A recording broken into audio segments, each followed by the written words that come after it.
Welcome back to the GSMC Dead Ball Sports Podcast, hosted by GSMC Sports Network. I'm your host, Nolan Jamber. And today, we got a wide variety of things to talk about. NBA playoffs, right around the corner, who's ranked where we're going to go from there. Then we got who we're going to rank, NBA first team, second team, third team, sticking with the NBA. Bounce over to the NFL, talk about the Cleveland Browns, a lot going on over there. Let's talk about that. Then we're going to go to the MLB Power Rankings for only 2 weeks into the season, but never hurts to, talk about some Power Rankings too early. Never hurts. And then finally, we ended off with the MLB lockout, potential MLB lockout at the end of the season. Before we get into any of that, though, tips and donations. Tips and donations are a great way to show you guys appreciate the content we put out. And by sending tips and donations, it really means the world. It really means you guys care about the content that we are putting out. So if you do want to tip or donate, please feel free to do so with the link in the bio description if you're watching this through the video. If you're in the live stream, the super chat and the stickers are the best way to do so. If you don't want to donate, you want to leave a comment, that's perfectly okay as well. If you're in the live stream, live chat, I'll get to that as soon as I see it. And if you're not, if you want to leave it not in the live stream, in the comment section, I'll get to that as soon as I see it as well. Just so you know, I get to answer your question in the comment or just talk to you next time you're in the stream. But like I said, if you do want to tip or donate, the 2 links in the bio and description. If you're in the live stream, super chat and sticker are the best way to do so. I love just being able to donate really means a lot. So if you guys feel free so, please do so. With that being said, let's get into the content for today, shall we? Like I said first, the NBA postseason. Right around the corner. This is the best time of year for the NBA. It's the best. Postseason basketball. Who doesn't love some good postseason basketball, am I right? The vibes are the best, the players play the best, and they're playing for something. The NBA championship. One of the most important, obviously it's the most important time of the year. A lot going on in the NBA. Who's playing well, who's not. So let's just start it off. Let's get into it. Let's just talk about it. So, the Western Conference is still a war zone as always. And the Eastern Conference has been set for who knows how long now, for a week and a half. It's been set. Every seed, every team has been set for so long now. But the West is still a war zone as always. Let's start with the East first. It's a lot easier to talk about the East because, they're already all set. They're already all ready to go. Excuse me. First off, we got the Cavaliers in the 1 seed. They've been dominating the East all season long. They're the contentious number 1 seed. Boston's at 2. They could flip-flop. These teams are both so good. They're so, dominant on both sides of the ball, both teams. They play well on both sides of the ball. They have everybody who they need. The teams themselves are just playing so well. And Cleveland and Boston are the reasons. They are the 2 best teams in the East. And even with the Knicks in the 3rd seed, the Knicks have not beaten the Cavs or the Celtics once this year.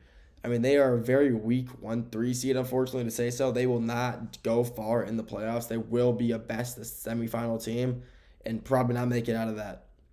It just shows that, they're not. You think how good they play in the regular season. You think they do well in the postseason. But when you haven't beat either the Celtics or the Cavaliers once this season in the regular season, they're just not built for it. Yeah, they can win in the first round, the first round, but past that, they're playing teams that they can't beat, and they're just not a good 3 seed. Then you got the Indiana Pacers at the 4 seed. Very interesting. They're a team, they're a team that makes no noise in the regular season for some reason, and then comes out come playoff time, bang. And then they made it to the Eastern Conference Finals last year, and yeah, they got swept, but still, they made it. Can't hate that. Got Milwaukee at the 5. Even with Dame out, the Greek Freak and Giannis is still just playing absolute phenomenal basketball. It's Giannis. It's Giannis. MVP, Finals MVP. He's one of the best basketball players in the world right now. And there's a reason even without Dame, he's carrying them to a 5 seed. The Detroit Pistons in the 6 seed is something that I really do enjoy seeing. Seeing this team, so many young stars, so much potential on this team. Who doesn't like to see the Detroit Pistons in the playoffs? Even me from Detroit, even from Michigan. I love it. I love to see this after losing so many games last year. Who doesn't like to see, the Pistons in the playoffs? Because I sure don't. I sure love to see them in the playoffs, and I'm not opposed to it whatsoever. I can see them making a decent run. Will they? I'm not sure, but I would love to see if they do. Then we got the 7 seed Magic playing the 8 seed Hawks in the first round. And like I've said so many times before, the Hawks will most likely not make it out of the play-in. Maybe if they do, it'll be an 8 seed, but they will lose to the Magic first round. The Magic are a better defensive team. Yeah, the Hawks are a better offensive team, I guess you could say. But even with the Hawks, being so dominant in the play-in, I guess. I mean, they don't do well in the playoffs. And they're just a really mediocre team, and the Hawks will just lose to the Magic just based off the Magic's defensive play. And so the Magic would be put at the 7 seed to play the Boston Celtics first round. And then you got the 9 seed Bulls to play the 10 seeded Heat in the second play-in game. And with that, the winner moves on, the loser's out. So the winner of that game between the Heat and the Bulls, I think, will be the Heat. But the Bulls have been playing really good this past few weeks. And actually, take that back. The Bulls will win this game because of how well they've been playing. They're hot. They've been playing really good the past few weeks. Even with the Heat, I mean, Duncan Robinson, Tyler Hero, Bam Adebayo, I mean, they're just not as good without Jimmy Butler, who is their star. So without him, they just unfortunately can't beat the Bulls.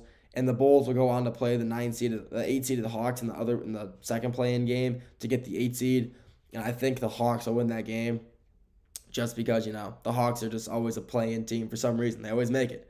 So the final seeding will be the 7 seed Magic and then the 8 seed Hawks, both at the 7 and 8 seed, just how it is. And the 9 seeded Bulls and 10 seeded Heat will just be eliminated.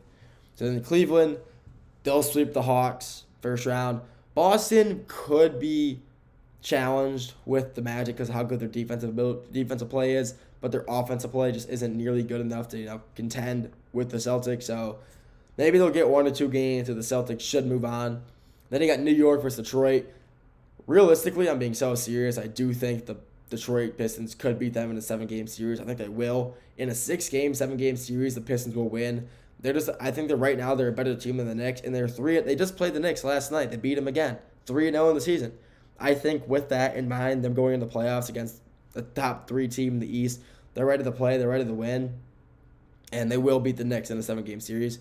And then Indy versus Milwaukee, I mean, who knows? I mean, I'm going to take Milwaukee because I think they have better depth, but even with Dame out, that is the big factor of why maybe they will lose, but you'll never know. But as of right now, I do have Milwaukee winning.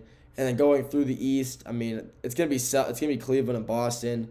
Either one of those teams making it to the Eastern Conference Finals or the NBA Finals, regardless of which one is it playing for the Eastern Conference Finals seed game at that point. It's gonna be whatever one of those teams is playing.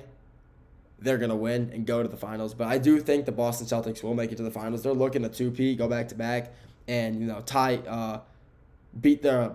get a bigger lead on the Lakers for how many total championships.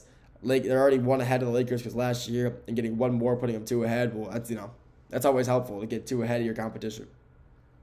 Let's go to the Western Conference now. The West is still a war zone. I mean, there's still a few games left to play, and there's no team. The top 3 teams are locked in. Every other team from 4 to 10 is still, movable. You can still interchange them. You got OKC at the 1. Yeah, that makes sense. They've been the 1 seed the entire season, and they will end up as the 1 seed.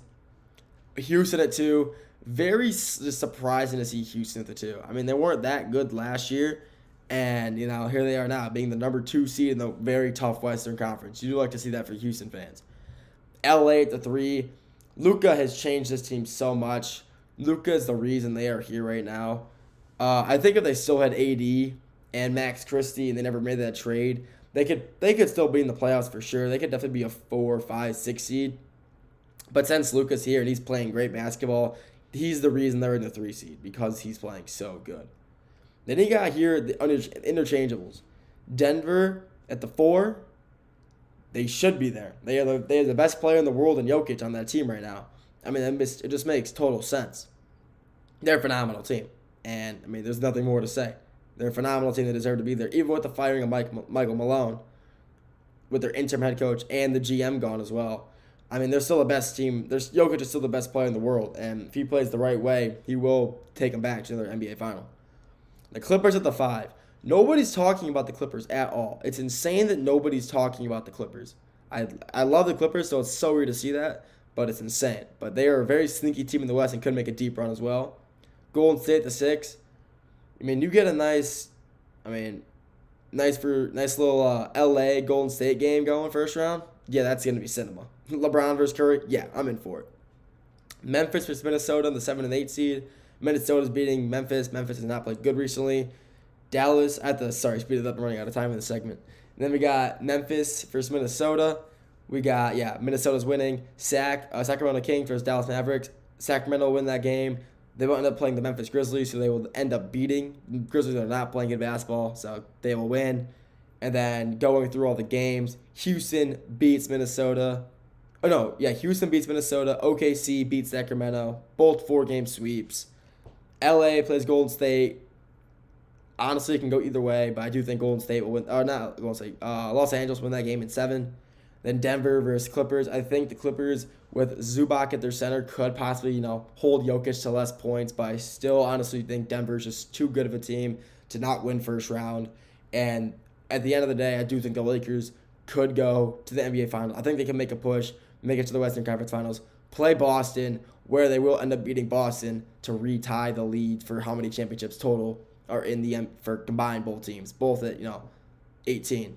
So I do kind of hope LA wins it all, so they tie it back up, and this rivalry keeps getting all this media attention. I mean, it's the two most historic rivalries, and they do deserve to be both in the NBA championship game. And whoever wins it, come down to whoever's the better team at the end of the day. That's all we got for this segment. After the break, we're going back to the NBA. We're talking NBA team not power rankings, but NBA first team, second team, third team, who I think will go where. And then we're going to the MLB, and then the NFL as well, Cleveland Browns, then back to the MLB. We got season lockout potentially, and power rankings for the first week of the year, first 2 weeks.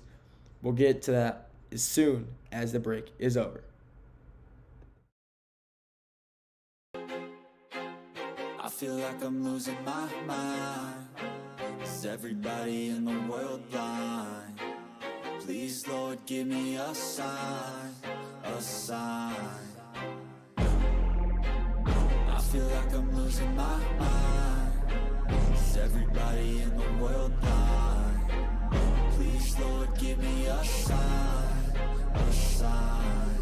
I wanna be the greatest. Everybody on the fake shit. I look around and feel like everybody is the fakest. I make this every day and I'm impatient, hoping one day I blow up from the basement. Statement, the top is so vacant. I don't hear shit that I think is amazing. Waiting for my day when I'm playing sold out shows for 1,000 faces. Hey, give me that crown, get in my way and to be put down. It ain't your place, all this my town. If I want that shit, then I'll get it right now. I'm losing it, the noose it fits. I'm losing shit, a stupid myth. You choose to live or choose to dip. You choose to fight or lose your grip and lose a gift. I feel like I'm losing my mind. Is everybody in the world blind? Please, Lord, give me a sign, a sign.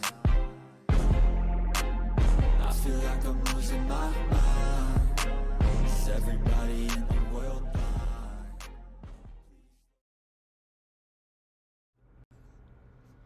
Welcome back to the GSMC Dead Ball Sports Podcast, hosted by GSMC Sports Network.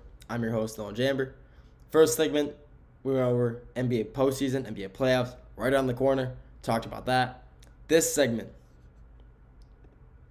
NBA all-player teams. We're talking about NBA first team, second team, third team. Maybe we'll talk about, all defensive team, all that. But then we're going to the Browns after this, and then MLB for the final 2 segments after that. Before we get into all that, though, tips and donations. Tipping and donating really means the world. If you guys tip and donate, it shows that you care about the content that we are putting out. And if you donate and tip, it really means that you like the content. And by donating and tipping, we will put out the best content that we possibly can, so you're able to enjoy the live streams. So if you do want to tip or donate, if you're not in the live stream, the 2 links in the bio description. If you are in the live stream, super chat and stickers are the best way to do so. Even if you don't want to live stream, leave a comment. I mean, I love being able to talk to you guys. If you're in the live stream, type it in chat. I'll see it. I'll get to it as straight as I can, as fast as I can. If you're not in the live stream, I'll see you in the comment section. Comment in there. I'll respond to that as well. I mean, That's what I'm here for. It's my job. I love to talk sports. I love to be able to talk to the fans. So leave a comment if you want to. I'll get to it as soon as I can.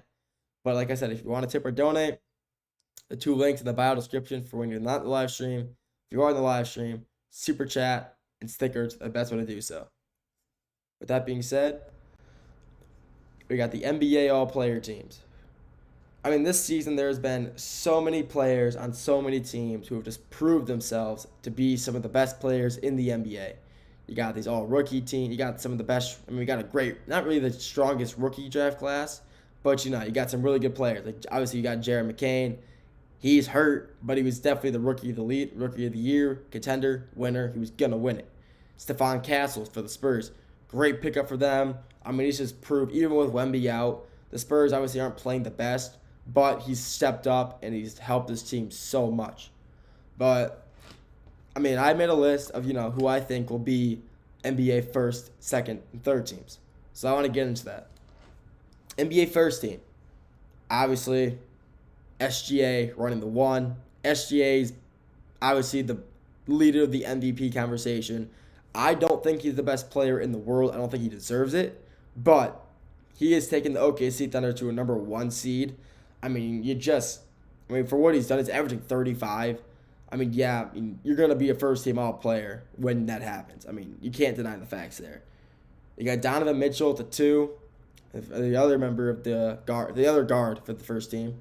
I mean, he's also leading the Cleveland Cavaliers to another 1 seed. One of the best guards in the game. He shoots. He plays good defense. I mean, you just had to put him at the 1 seed, especially for how good he's played with the Cavaliers this season. Then you got, obviously, Jason Tatum for the Boston at the 3. Jason Tatum's probably the best forward of the NBA right now. I mean, he's just so big. He's just so talented. I mean, there's nothing this guy cannot do. He just shoots. He plays defense. He's nothing he can't do. For how big he is, he should not be able to shoot a 3-ball so consistently, and he does it regardless. And then just watching him play is so beautiful. He plays the game very well.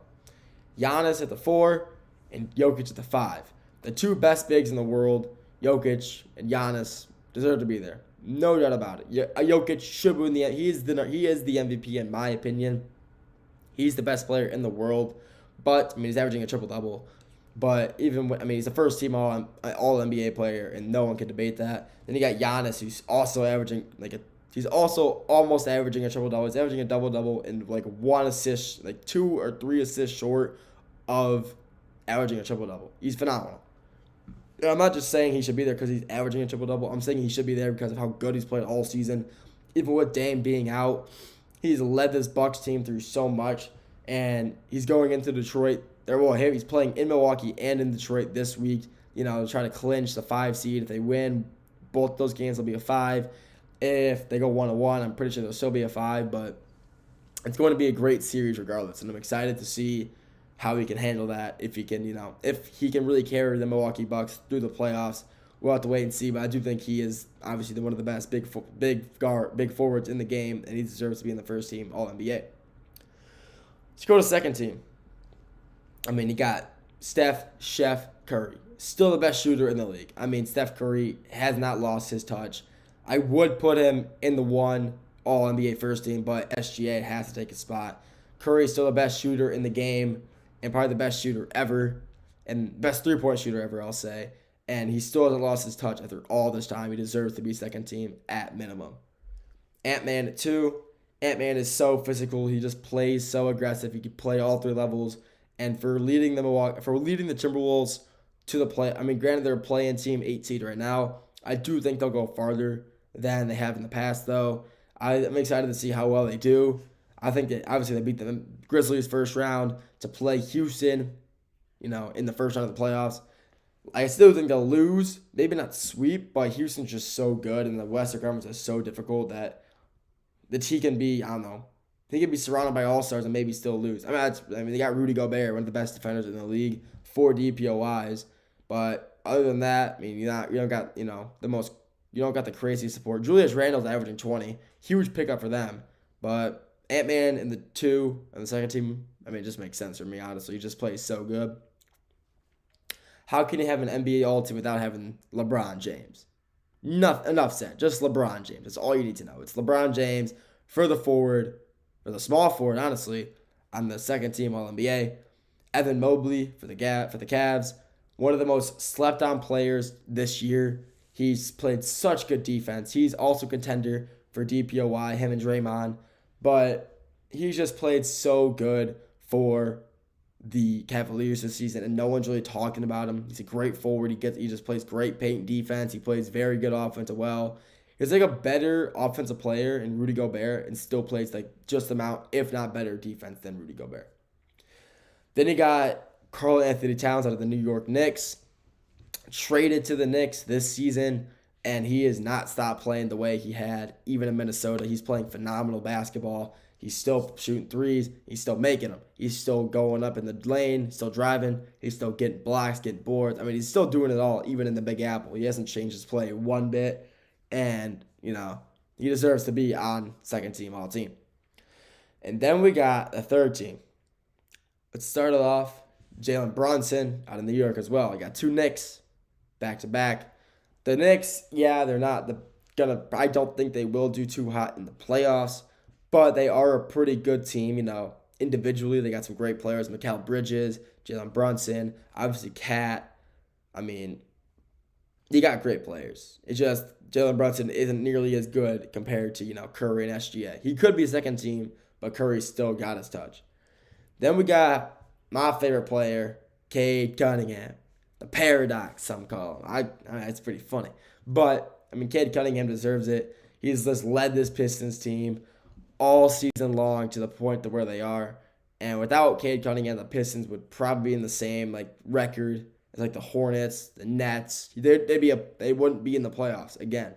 So Cade Cunningham 100% deserves to be there just on how well he's played this season, leading the Pistons to where they are. It's just great to see him on this list, honestly. I had to include him, and it's just a matter of where I was going to put him. Then you got, who else but Tyrese Halliburton, another guard out of the East. Another player that's just played so good for the Pacers. He's the only Pacer on this list, but he deserves it. He's a great guard. He's a great playmaker. He's one of the best playmakers in the NBA, and he 100% deserves to be there. Then you got Jaren Jackson Jr. out of Memphis, another person contending for the DPOY. He's just such a good player. He's the only player at Memphis on here as well, and he deserves to be there. His defensive play is phenomenal, and he's never lost his touch. Even when he was at Michigan State, he never lost his ability to play defense. He's always there, and he's a great interior scorer as well. To end it all off for third team, their center, Alperen Sengun out of Houston, 100% deserves to be on this list, no doubt in my mind. He's not the star of the Houston team, but he's an anchor. Without him, the Houston Rockets aren't nearly as good as they are right now. He's such a good player, such a huge role player for them. He's not a role player, I'm saying he's such a huge player for the role. He has a huge role in the team. And, for what he's filled in, for what he's done for this team all season long, no one can doubt that he's an all-NBA player. No doubt in my mind. And honestly, I think there can be adjustments to this list. Players who didn't make it. Players who should be on it, shouldn't be on it, But this is just my opinion. Obviously, it's my opinion, so I don't really care what anybody else has to say about that. I think it's not a perfect list. Obviously, I know it's not a perfect list, but I just think it's the best fit for who I like the most and who I think deserves to be there the most. That's all we got for this segment. Next segment, we're switching it up, going to the NFL, talking about the Cleveland Browns. To end it off, we're talking MLB, player lockout, and MLB power rankings for the first few weeks. We'll get right back to that after the break. Looking for your daily fix of sports talk without having to pay for it? GSMC Sports Network is available on YouTube. Just search GSMC Sports Network. Get your fix of daily sports talk shows on YouTube, absolutely free. NFL, college football, NBA, MLB, MMA, UFC, fantasy football, and so much more. GSMC Sports Network has shows running all day long, with new sports shows starting every 2 hours. Just like on your favorite cable sports channel, except GSMC Sports Network is absolutely free. Just search GSMC Sports Network on YouTube to catch one of your new favorite shows, like the GSMC College Football Podcast, Chip Shot Football Podcast, Hoops and Heels Women's Sports Podcast, GSMC Basketball Podcast, and so many more. Check it out for yourself. GSMC Sports Network, now available on YouTube absolutely free. Search GSMC Sports Network on YouTube right now.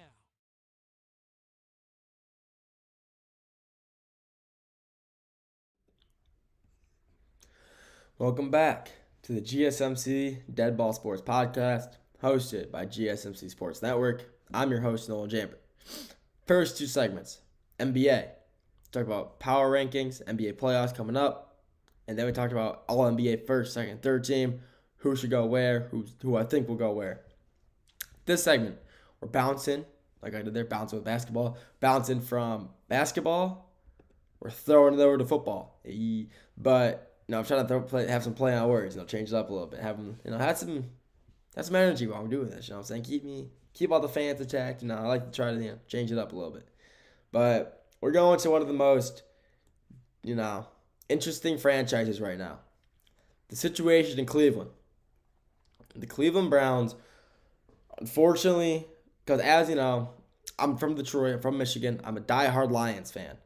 However, when Baker Mayfield got drafted to the Browns, I became a Browns fan. They're still, nowhere near how much I like the Lions. It's like a 95-5, maybe like an 80-20 split. I love, when the Browns are on, I'm watching them. But the Lions are on, I'm watching them instead. But I love the Browns. I like following the Browns. It's a team I enjoy watching for some reason. So, the Cleveland Browns have a very interesting situation they got going on. First off, Deshaun Watson. Deshaun Watson, they signed him 2 seasons ago. 5 years, $250 million.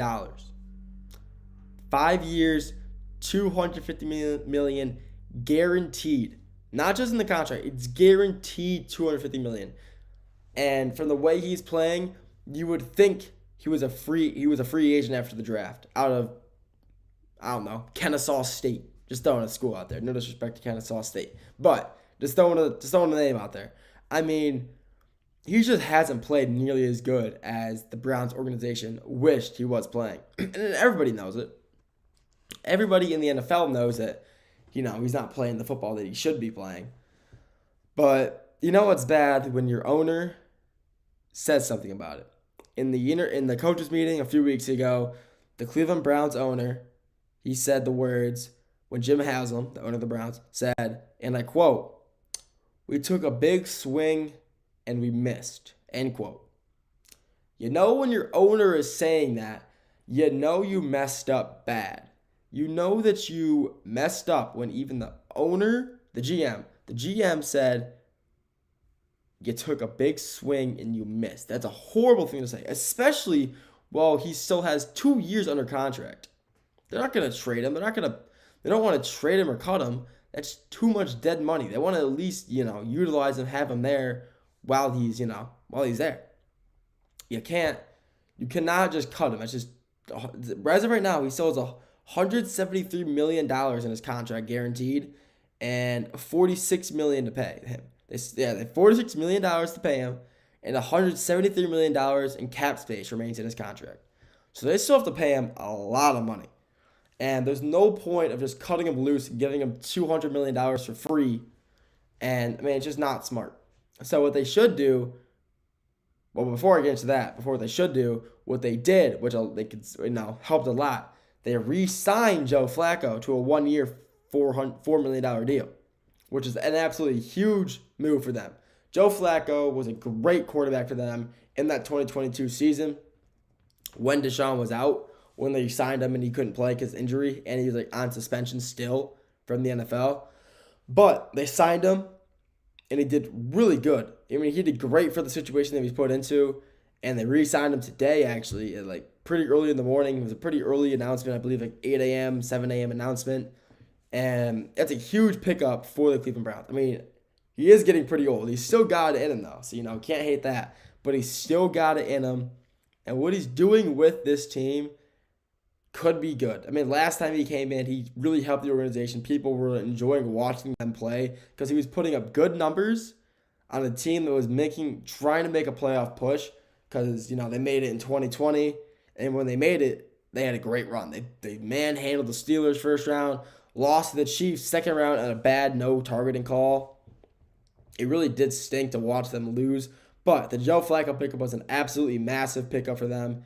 And what the potential that he has on this team, again, with the weapons that he will have around him. He'll have Jerry Jeudy. If they draft Travis Hunter at that second overall pick, I mean, this team is going to be so good on the offensive side of the ball. Their defense is not really an issue. They had their secondary and Cam Ward, phenomenal safety, re-signed Myles Garrett. They could, what I think they will do, I think they obviously draft either, with them just picking up Joe Flacco, I think now they draft Travis Hunter with the second overall pick, trade up to later first round, mid-first round, and get Shedeur if he's still on the board. Because Abdul Carter, that'd be a great pickup for them as well, but he's gone. He will not be there by the time they get a pick again. There's just no way. I mean, yeah, the Titans are going to pick him first overall. That's Cam Ward. But the Giants could take Abdul Carter. I mean, if the Browns select Travis Hunter, the Giants get Abdul. If the Browns select Abdul, the Giants get Travis Hunter. I mean, there's no way either of them are still available by the time the Browns trade up, unless they trade for the third overall pick, which the Giants will not accept. There's just no way. But they could end up, drafting Travis, trading up, get Shedeur, and, I mean, that offense would be insane. You got the team chemistry already from Colorado with a vetted quarterback like Flacco. I mean, this Browns team is going to be very interesting to see for sure. I mean, the Browns know what they have to get. Yeah, they'll get a few linebackers, get some few D linemen, maybe. I mean, they're deep. Their secondary is not bad at all. Their secondary is not really a concern for them. They weren't losing games last year because of how many points they were letting up. It's because they weren't scoring enough points on offense. That was their problem. Their defense is only letting up about 2 touchdowns, maybe 3 touchdowns a game, which honestly is not bad considering how good NFL players are, like how good these kids are built nowadays, how fast, how agile, how good they are. Letting up 2 touchdowns a game isn't too bad. It's just when your offense is putting up 3, 7, 10 points and you're losing games like that. I mean, it's just a bad look. And towards like the last 3 games of the season, they weren't making the playoffs. They won 3 games. They just started to sit all their starters anyway. So they're going to rest them up. Yeah, towards the end of the season, you can look at the box scores. They were letting up more points, and that wasn't their starters. That was their second, third strings practice squad guys. So they should honestly, look into. Obviously, it's going to be Travis, probably second overall pick now, just because they got Joe Flacco. Straight up for Shedeur, and then maybe probably get some D linemen to match Myles Garrett on his other side. If Myles is going, right, get some kid, I'm going to say Abdul Carter. They won't get him. He will be gone, but pick him up on the other side. I mean, that'd be an insane duo. Abdul and Myles Garrett. I mean, that's an insane combination of players to have on one side of the ball. And plus, like I said, their defense is already good enough, so they don't really need, secondary-wise, they don't really need any more secondary, but there's always plenty more to get. It never hurts to have more cornerback safeties, strong safeties. Never hurts to get guys of that, guys of that nature. Linebackers, their linebackers aren't, the best in the NFL. They're not the worst. They're very middle of the pack, so they could address the linebacker situation later in the rounds because linebackers, they do go kind of early, so you would have to, second, third round guys. If you're that good, a first round linebacker. But they should address the linebacker situation probably in the third or fourth round. There can be some guys, who are sitting around waiting to get picked. So at the end of the day, we're just going to have to wait and see how that turns out. They should, obviously go Travis Hunter first, possibly Shedeur if possible, and then go from there. Go defense after that. The running back room is fine. Offensive line is really good. I think their offensive line is good. People don't, but I think they have they're good enough offensive line to, protect Joe Flacco. They can always make trades as well. They have a lot of cap room, even with this Deshaun Watson contract. They still have a lot of cap room, so they could make some quick 1-2 year signing deals for a few $1 million and call it quits after that. Make some moves and bang. Well, we will see in about 2 weeks, week and a half, when we're going to Green Bay for the draft. We'll see what happens with Cleveland. We'll see what happens to every team, but Cleveland Browns are going to be a very interesting team to see draft, who they'll pick, who will go where, and, what they decide to do. So they matter of time. That's all we got for this third segment. The next 2 segments, like I said, we're going to the MLB. We're talking MLB Power Rankings, Week 2, and then a possibility of MLB lockout in 2026. We'll get right back to that after the break.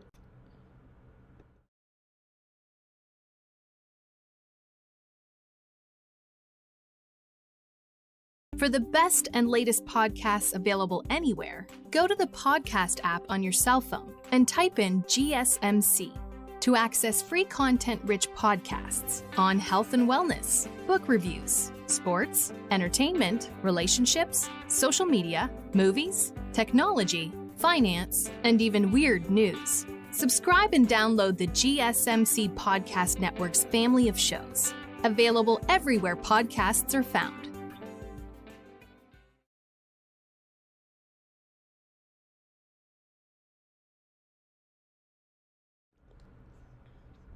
Welcome back to the GSMC Double Sports Podcast, hosted by GSMC Sports Network.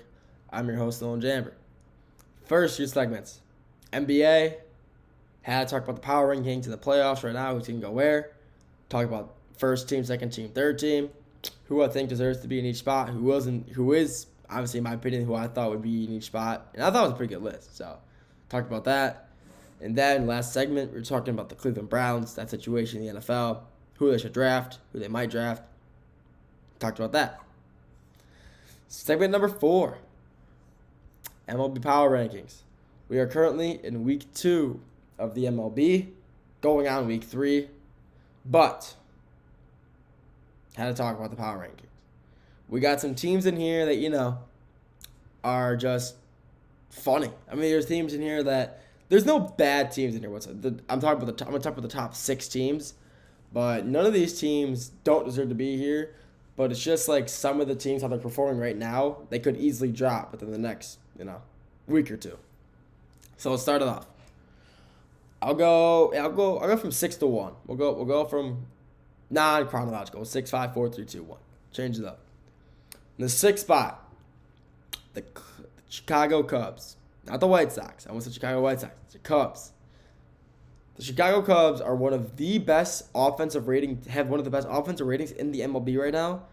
Not because of their hitting, because of their ability at the plate to not swing, take walks, and get steals.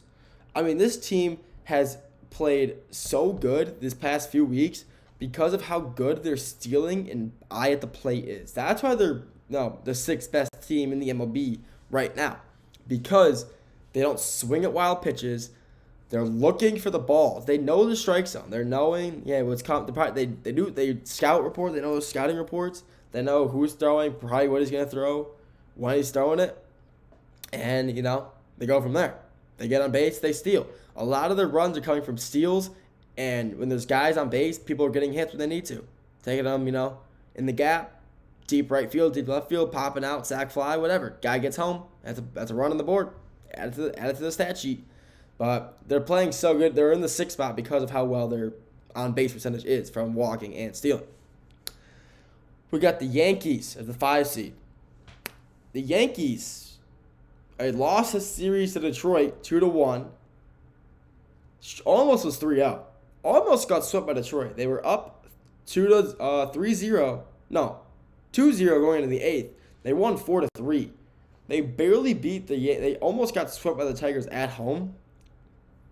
They were before they played them, they were 5-2.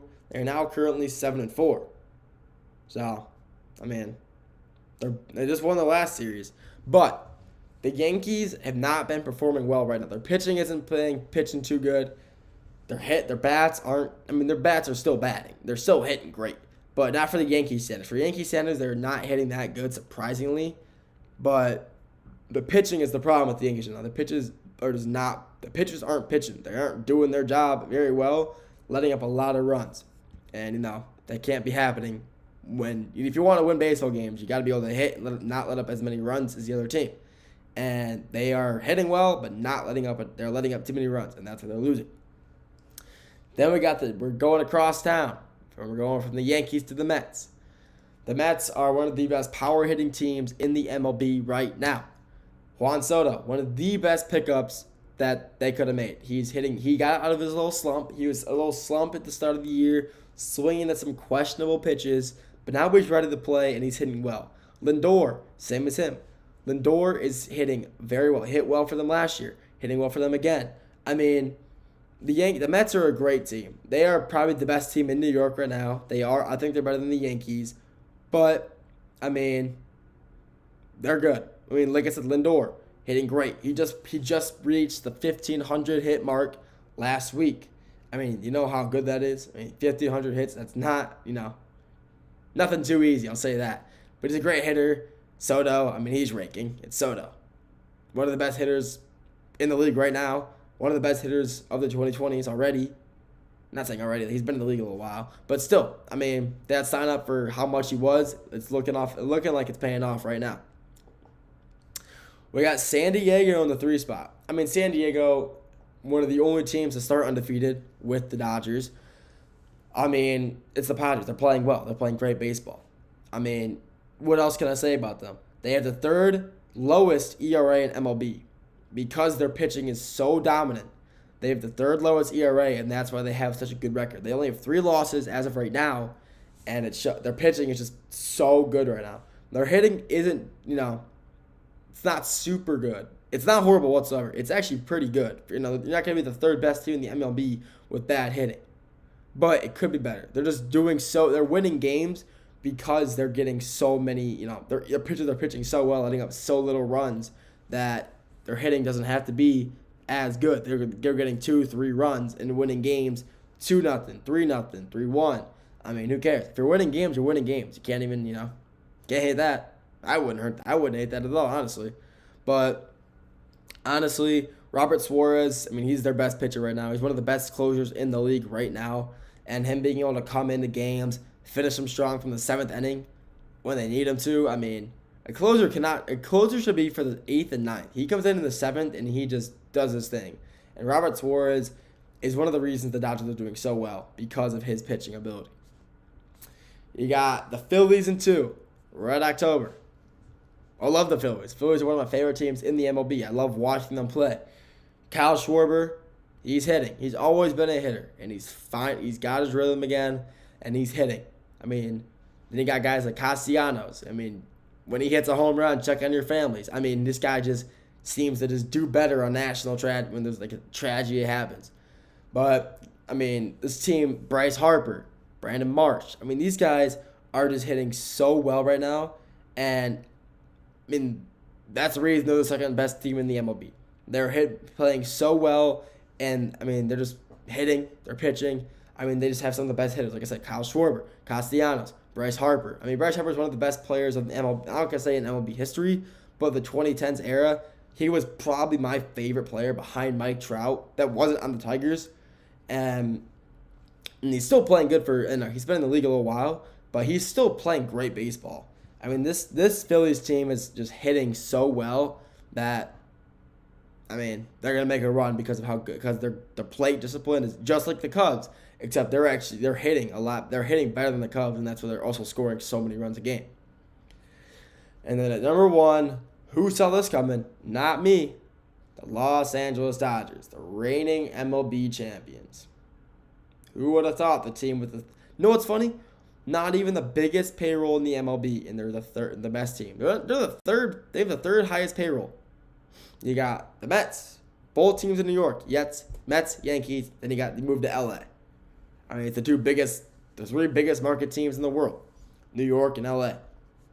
You would think the Angels will be on there too, because they're LA, but they're not. Angels are having a good season though, 8-4, playing good. But let's go back to the Dodgers. I mean, it's LA. I mean, they started 9-0, lost to the Cubs. Started 9-1, lost 2 more, 9-3. I mean, 3-game losing streak. I mean, for a team that started 9-0, you never want to see a losing streak. But, I mean, it's still the Dodgers. They can be on a 5-game losing streak and go on a 20-game win streak. It's the Dodgers.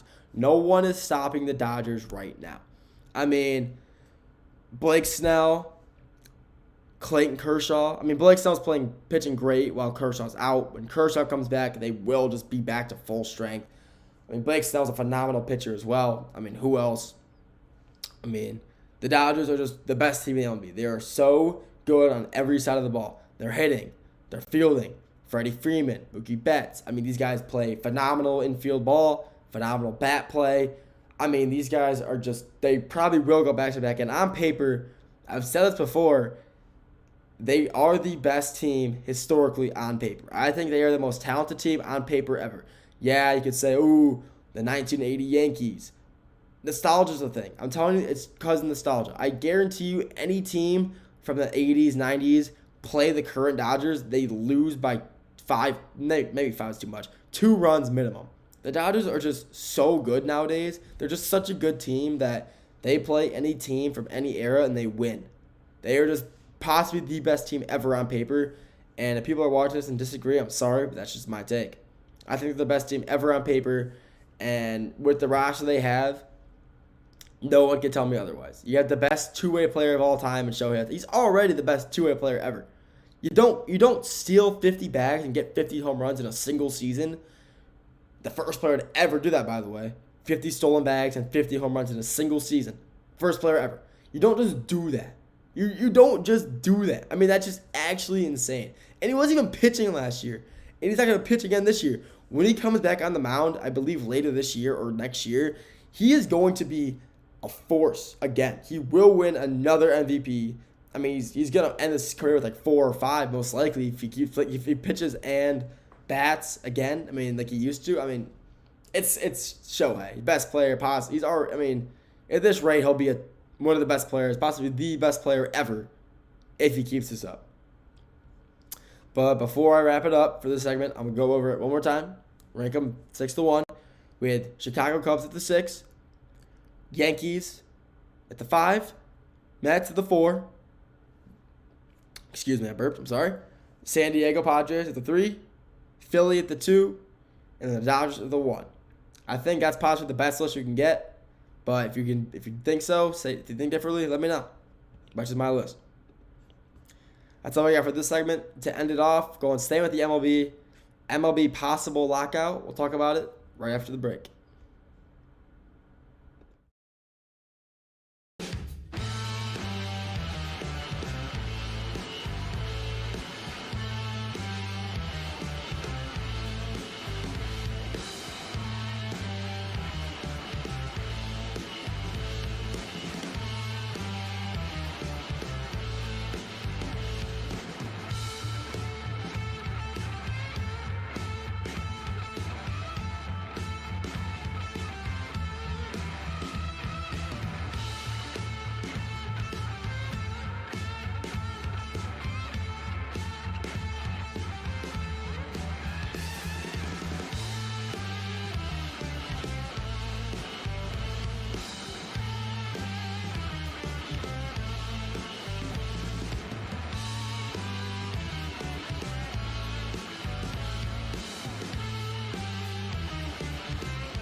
Welcome back to the GSMC Dead Ball Sports Podcast, hosted by GSMC Sports Network.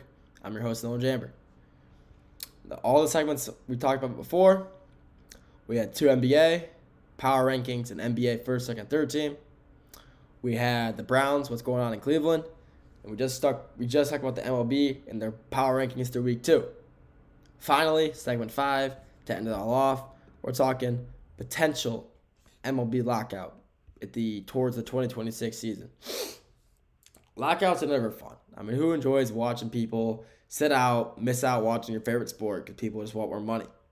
It's never fun. I don't enjoy it. I didn't enjoy the 2021 lockout either. I thought it was, I didn't enjoy it. We missed 2 weeks of baseball because of it.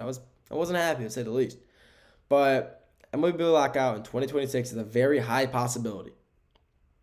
Before we talk about why, I want to talk about the first one, the most recent one that happened. It started December of 2021, lasted 99 days. Couldn't make it through 100. And 99, I think that's pretty funny. It lasted from December all the way to March 10th of 2022. And like I said, they missed the first 2 series of the MLB regular season. No one liked it. Everyone thought, why are they sitting out? Well, obviously the guys got to make money. These guys are protesting money, and that's fair. Can't hate on that. You gotta make your dollars. You're getting paid millions of dollars. If these guys are getting paid this much, I want to make this much as well. I want to make a little more than I already am. So, they came to decisions, paid their players. Cool, we're good. And now the reason for a potential 2026 MLB lockout, the MLB, one of the only sports league in the U.S. that doesn't have a salary cap. Play the players however much they want, for how long they want. They are talking about implementing a salary cap at the end of this season, going into next season. And people don't like that. They have a set ceiling and a floor. So the floor, obviously, how minimum they get paid, ceiling, how much they can get paid. And players don't like that. Especially these big-name guys, Shohei, Mike Trout, Soto, to name a few. Vladimir Guerrero, he's signed, $500 million contract, 14 years. He's not going to be happy about that, especially after signing a huge contract like that.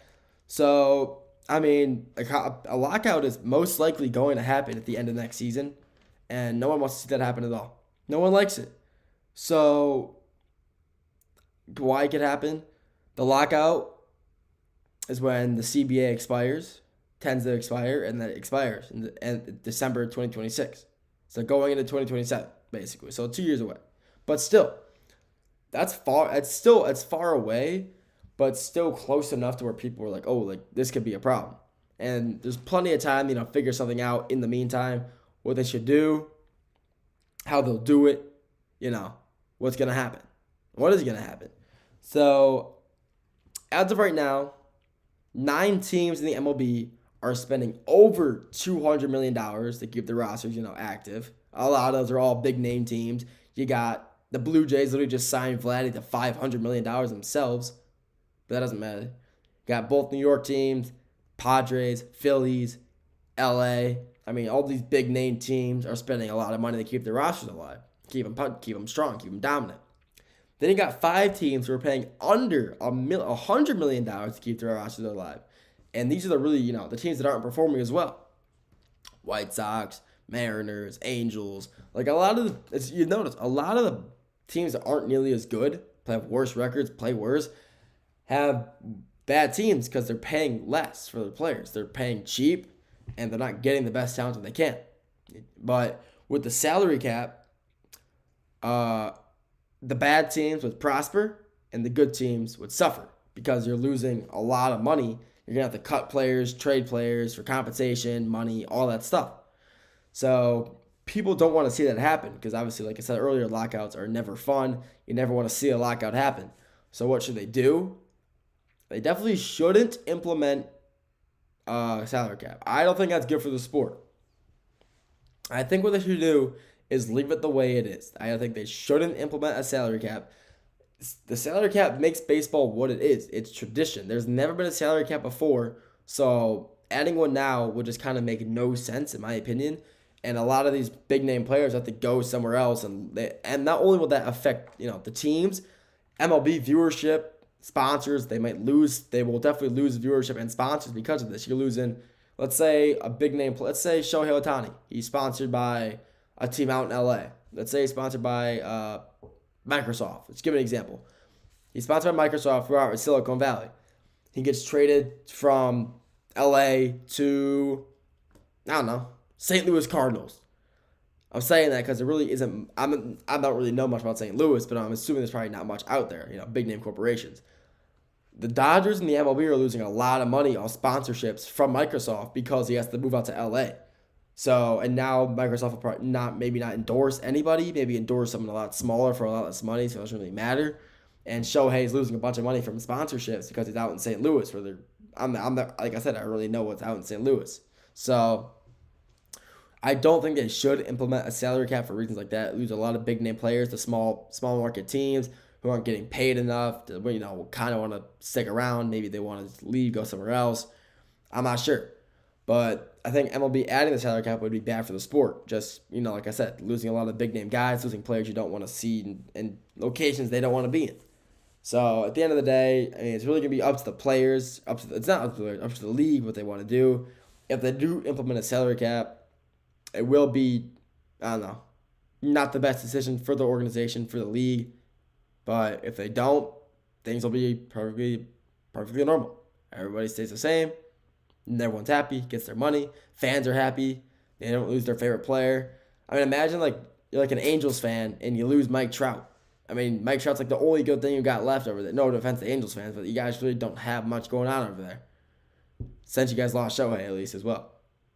But still, it's never fun when you have a team, lose a player like that. So implementing the salary cap would not be a good decision in my opinion. Adding it would be very catastrophic for viewership and money reasons as well. So at the end of the day, we will have to wait and see what the MLB decides to do. If they do decide to do it, interesting decision. But we'll have to wait until December 2026, which is still 2 years away, basically. But a year and a half, I guess. But in the grand scheme of things, that's right around the corner. And that's a lot of money left on the table for the MLB to decide what to do. If they'll do it, we'll have to wait and see. But like I said, it's only a matter of time. Thank you all for tuning in to the GSMC Dead Ball Sports Podcast, hosted by GSMC Sports Network.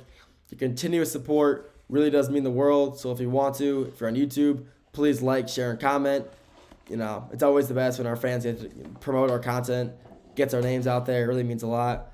If you want to stay up to date with all GSMC Sports News Network, just follow us on all our socials. Instagram, Facebook, Twitter /X, Instagram, Snapchat. It's the best way to stay up to date with everything we're posting, everything that's going on, who's posting what, all that. So like I said, thank you for your continuous support. Have a great rest of your day, and I'll talk to you all very soon. Have a great day and a great weekend.